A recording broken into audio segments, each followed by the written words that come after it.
So the title of my seminar was Don't Bury the Lead, Images Shaping a Story, which was focused on photojournalism and different aspects of it. Throughout the duration of the semester, we covered a variety of topics, from the basics of creating a journalistic piece to creating the perfect photo.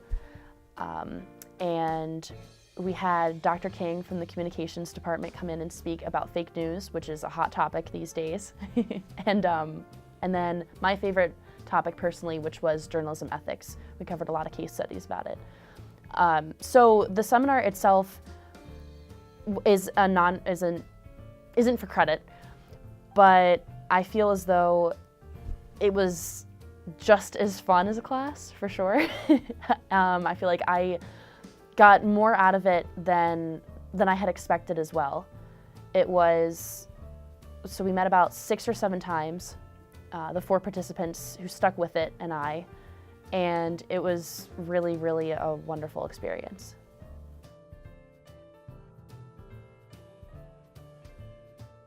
So the seminar is through the Center for Humanities. When I applied, we had to, Grady and I, the other seminar leader, and I had to come up with a plan for our seminar with a couple of the weeks planned out. So I worked very closely with my faculty advisor to ensure that I had the topic and then a couple of the key points set up. And we also worked on the budget. We're given $5,000 max, and I believe originally I had budgeted for half that, so $2,500, which was certainly not what I met, but that's okay. I was a little bit under. In addition to the seminar being student-led, we also had the opportunity to either bring in a speaker or go on a trip. Luckily, I was able to incorporate both, since I brought in Dr. King from the school, from the department, and from the common department, rather. And we were actually able to take a trip to the museum in DC, which was my favorite part, personally, because I'm a big fan of Washington and also the museums in general in that area.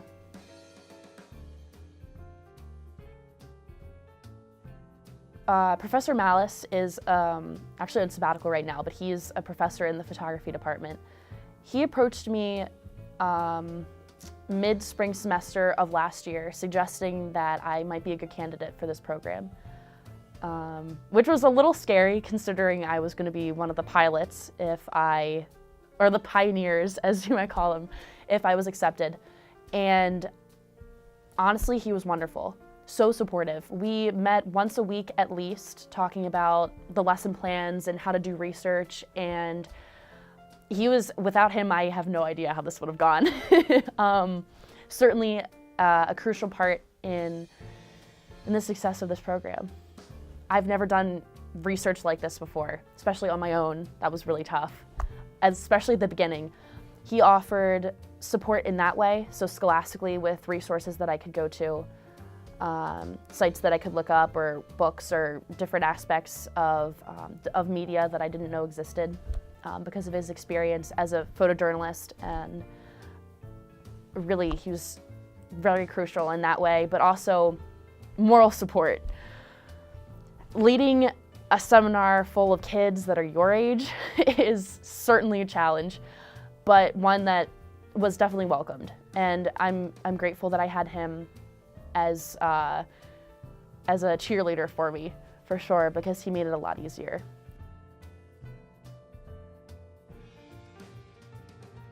Something surprising that happened, just a little story, was when I was leading one of the sessions about journalism ethics, photojournalism ethics. And as I was speaking, I was, looking at the screen that I had in front of me with the presentation, but also at my participants. And I noticed them taking notes on what I was saying.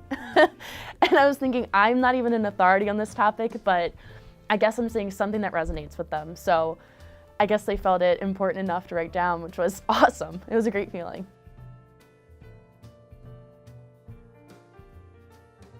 It was a big time commitment, and I was able to allot my time very well. It took me a while to learn how to do that, So time allotment was something that I learned.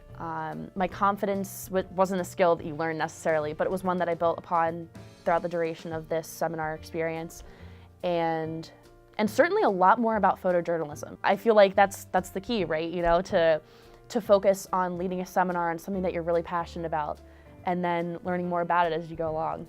And certainly learning a lot about it from your peers, through the eyes of your peers who might not even be studying this or interested in it, but they do it for you or because they were told to, or, you know, or because they thought it might be interesting. So I learned a lot from my outside research, a lot while I was there.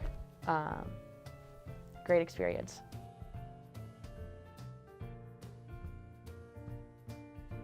You really have to be a leader, and you have to be organized. I mean, that's the key to success, for sure. So for me, it was making sure that my outline was consistent when I was coming up with lesson plans and key topics and stuff like that. But it was also, I mean, I guess really organization was the key to getting the grant.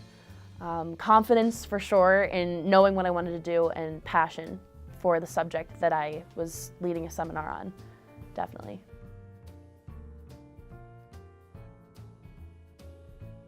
I will certainly look back on this experience as I apply for jobs and hopefully apply to grad school in the coming years, and think about how much this has benefited my confidence, for sure. It's really solidified my passions too, for photography and for journalism, so, and everything else that comes with that. And certainly, I feel like the different opinions from my classmates, from my participants really, who are also classmates and friends, really opened me up to learning a lot more about other people's opinions and views. I'm more, not that I wasn't before, but I'm more readily able to see where they're coming from after this experience.